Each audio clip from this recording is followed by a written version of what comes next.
امام حسن اور حسین بیمار ہو گئے تو حضرت فاطمہ نے منت مانگی، یا اللہ میرے بچوں کو شفا دے، میں 3 روزے رکھوں گی۔ کون سی منت مانی؟ بولیے۔ ہم صرف دیگ کی منت ہی مانتے ہیں، میں دیگ پکاواں گا۔ ایک آدمی مجھے کہنے لگا میں نے منت مانی تھی کہ میں بکرا دوں گا اللہ کے رستے میں، اگر میرا کام ہو جائے، تو کام ہو گیا، بکرے کے پیسے کوئی نہیں۔ تو میں کہا تیرے پہلا نہیں تھی پتا، میرے کو کوئی نہیں۔ کہتا اب کیا کروں؟ میں کہا اب تو دینی پڑے گی، اور اس میں بھی تحقیق باقی ہے، لیکن بات یہ ہے بھائی کہ منت یہ کیوں نہیں مانی کہ یا اللہ میرا کام ہو جائے، میں 100 نفل پڑھوں گا۔ جو بھی منت مانگتا ہے وہ دیگ کی مان لیتا ہے، بکرے کی منت ہی مانتے ہو، یہ کیوں نہیں منت مانتے کہ یا اللہ میرا کام ہو جائے تو میں پورا قرآن شریف ختم کروں گا؟ یہ ذرا پڑھنا پڑتا ہے، اس لیے عبادت کرنی پڑتی ہے، اس لیے اس کی منت نہیں مانتے سرے سے۔ حضرت فاطمہ نے کیا منت مانگی؟ بچے صحیح ہو جائیں گے تو بولیے 3 روزے رکھوں گے۔ اللہ تبارک و تعالیٰ نے بچوں کو شفا عطا فرما دی، اور میں سمجھتا ہوں یہ کربلا کی ٹریننگ تھی۔ روزے رکھے بچوں نے۔ کس نے روزے رکھے؟ بچوں نے۔ کس نے؟ 7-8 سال کی عمریں بچوں کی۔ حضرت علی فرماتے ہیں جب میں نے دیکھا نا میرے بچے بھی روزے سے ہیں تو میں کہیں سے تھوڑے سے جون لایا۔ یہ شہزادے ہیں کائنات کے سب سے بڑے۔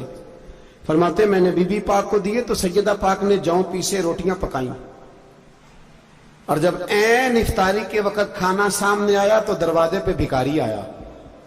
عین بڑا بے نیاز ہے اللہ، عجیب رنگ ہے مالک کا۔ عین افطاری کا وقت جب آدمی کہتا ہے کہ فٹافٹ ہو جائے، بھکاری دروازے پہ آیا اور اس نے صدا دی، او میرے رسول کے گھر والوں، کئی دنوں سے روٹی نہیں کھائی۔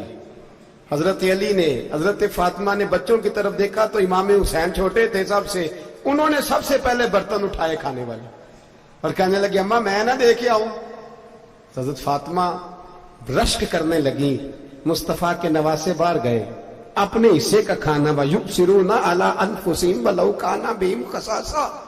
اللہ فرماتے انہیں بڑی اشد ضرورت بھی ہو پھر بھی وہ دوسروں پہ اظہار کر دیتے۔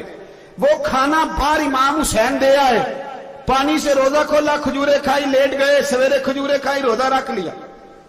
شام ہوئی تو حضرت علی فرماتے ہیں میں پھر اگلے دن کے روزے کے لیے جون لایا، فاطمہ نے پیچھے روٹیاں پکائیں۔ 2 دنوں کی بھوک تھی پر مالک تو بڑا بے نیاز ہے، آزمانے پہ آیا تو اس رنگ میں عین افطاری کے وقت دروازے سے آواز نکلی، اور مانگنے والے نے کہا کہ بھوکا بھی ہوں اور یتیم بھی ہوں، یتیم ہوں۔ حضرت فاطمہ کہنے لگی بیٹا دیر نہ کرنا، یتیم کا پیٹ بھرنے میں دیر نہیں ہونی چاہیے۔ کھانا باہر چلا گیا، پانی سے روزہ، کھجورے، شہزادے ہیں شہزادے، یہ 2 جہاں کے شاہ ہیں، پاس کچھ رکھتے نہیں، 2 جہاں کی نعمتیں ہیں ان کے خالی ہاتھ میں۔ کھجور پانی سے افطاری بھی، سحری بھی، سویرے پھر اٹھے، روزہ رکھا، تیسرا دن ہے، تیسرا۔ ذرا دل پہ ہاتھ رکھنا، بچہ ایک رات بھوکا ہو تو اماں سوتی نہیں، اور میں کہا کرتا ہوں اماں فالج والی ہو نا، فالج والی ماں، فالج زدہ، تو آدھی رات کو اس کا بیٹا جوان کہے تھوڑی بھوک لگی ہوئی تھی، تو اماں کو رینگنا بھی پڑے تو وہ رینگ کے بھی جاتی ہے، روٹی پکاتی ہے، کہتے ہیں میرا لال بھوکا نہ سو جائے۔ اور مصطفیٰ کی بیٹی سے زیادہ بچوں سے کون پیار کر سکتا ہے؟ اور 3 دن کے بھوکے بچے، تیسرا دن آیا، بڑے حوصلے سے بی بی کہہ دیتی ہے چھوڑو ان کا تو کام ہے، یہ تو آتے رہتے ہیں، میرے بچے بھوکے تم پہلے روٹی کھاؤ۔ لیکن میرے بھائی کربلا ایسے نہیں سجتی۔ یہ جو برگر کھا کے ناراض ہونے والے بچے ہوتے ہیں یہ میدانوں میں نہیں نکل پاتے، ان کے لیے مشکل ہوتا ہے۔ حضرت فاطمہ نے، حضرت علی نے ڈیوٹی کی، ڈیوٹی اپنے بچوں کو تیار کیا کربلا کے لیے۔ تیسرے دن جب رکھا سامنے کھانا تو باہر سے بولنے والا بولا کہ میں مسکین ہوں، لاچار ہوں، گھر بھی کوئی نہیں، کھانا بھی کوئی نہیں۔ امام حسین پھر اٹھے، تیسرے دن کا بھی کھانا دے دیا۔ حضرت علی فرماتے ہیں میں بچے پکڑ کے مسجد لے کے گیا، کہیں بھوک سے میرے لال گر نہ جائیں۔ کہتے ہیں ہامتے کامتے تینوں شہزادے مسجد میں داخل جو ہوئے تو بس ہماری قیمت پڑ گئی، مول پڑ گیا ہمارا۔ کہتے ہیں مسجد میں قدم رکھا تو ایسے لگا جیسے نبی پاک ہمارا انتظار کر رہے ہیں۔ فرماتے ہیں تیسرے دن کی مغرب پڑھنے گئے تو حضور نے تینوں باپ بیٹوں کو چہرے دیکھے، فرمایا علی یہ جبریل کھڑے ہیں اور فرما رہے ہیں تیرے 3 دن کا عمل خدا کو بھی بڑا پسند آیا ہے، محمد مصطفیٰ کو بھی بڑا پسند آیا ہے۔ بڑا پسند آیا ہے 3 دن کا عمل. میرے بھائی ٹریننگ کرائی, ٹریننگ. ہمارے ہاں تو حال بڑا سخت ہے.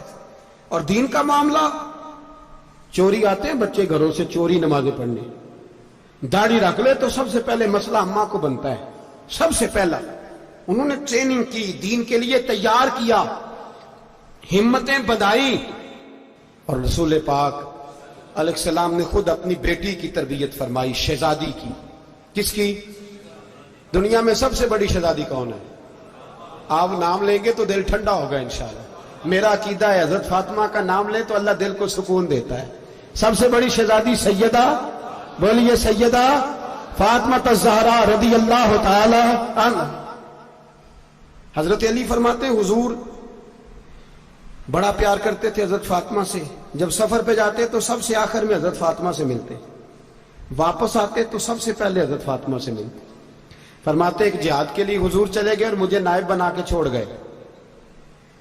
میرے پاس مال غنیمت کے تھوڑے سے پیسے تھے, تھوڑی سی رقم تھی, تو میں نے سوچا کہ میں نے فاطمہ کو کبھی تحفہ نہیں دیا تو ایک زنجیر نہ سونے کی خرید کے دوں. کہتے ہیں کہ چین سونے کی زنجیر خرید کے میں نے حضرت فاطمہ کو تحفہ دی تو سیدہ نے پہن لی. کچھ دنوں کے بعد خبر آئی کہ حضور کل پہنچ رہے ہیں واپس. کہتے ہیں میں نے فاطمہ کو بتایا تو مجھے پتا تھا فاطمہ کیا کرے گی. سیدہ نے سارا گھر صاف کیا, ساری تیاریاں کی, کھانے چنے, جو اس وقت ماحول تھا ہر لحاظ سے حضور کی آمد کا انتظار کیا. اور سویرے سے ہی حضرت فاطمہ بیٹھ گئی. سویرے سے حضور کئی دنوں کے بعد آ رہے, کمال ہو گئی. فرماتے ہیں جب محبوب تشریف لائے نا, پہلا قدم نبی پاک نے حضرت فاطمہ کے گھر کے اندر رکھا, السلام علیکم کہا, اور شیر خدا فرماتے جناب فاطمہ کو دیکھا اور نبی پاک واپس پلٹ گئے. کہتے میں نہیں تھا گھر میں واپس آیا, بی بی صاحبہ نے بتایا اور میں نے دیکھا کہ فاطمہ اس طرح روتی ہے کہ میں نے ایسا روتے کبھی دیکھا ہی نہیں. فاطمہ ہوا کیا؟ کا پتہ کرو. حضور چلے گئے, پر بغیر ملے ہی چلے گئے. کہتی ہے میں مسجد گیا, میں نے کہا ایسا کیا ہو گیا کہ اتنا محبوب بغیر ملے رخصت ہو گئے. میں مسجد گیا اور جا کر کے میں نے دیکھا تو نبی پاک کی مسجد کے کونے میں بیٹھے. میں قریب بیٹھا, میں نے کہا یا رسول اللہ فاطمہ بڑا رو رہی ہے, کیا ہوا؟ کہتے نبی پاک کی آنکھوں میں بھی آنسو آ گئے, حضور بھی روئے. پتہ ہے نبی پاک نے کیا فرمایا؟ یہ تربیت ہے, اس طرح کربلا سجتی ہے. رسول پاک علیہ الصلوۃ والسلام نے فرمایا وہ میری بیٹی ہو کے سونا پہنتی ہے, ہر عورت کے لیے جائز ہے, کئی کلو بھی پہن لے تو شریعت منع نہیں کرتی. حضور نے فرمایا میری بیٹی ہو کے سونا پہنتی ہے. اگر فاطمہ بھی سونا پہنے گی تو امت کی غریب بیٹیاں کس کے طریقے پہ چلیں گی؟ غریب بیٹیاں کس کے طریقے؟ جو باپ مجبور ہو کے 12 بندوں کے ساتھ بیٹی کو رخصت کرے گا وہ کہہ تو سکے گا نا میں اس طرح شادی کر رہا ہوں جس طرح مصطفیٰ نے فاطمہ کی تھی, وہ کہہ تو سکے گا نا. لیکن اگر یہ بھی سونے پہنے گی تو پھر نقشے قدم کیسے متعین ہوں گے؟ حضرت شیر خدا واپس آئے, کہا فاطمہ یہ تیری چین رسول پاک کو پسند نہیں آئی. بھائی یہ حقیقتیں سمجھو. جب بچوں کے ماحول کے اندر یہ رنگ, کیسے بیٹیاں سسرال میں جا کے گزارا کریں گی جب تو جان ہی نہیں چھوڑ رہا, جب تو ان کو طریقہ سلیقہ سکھا ہی نہیں رہا.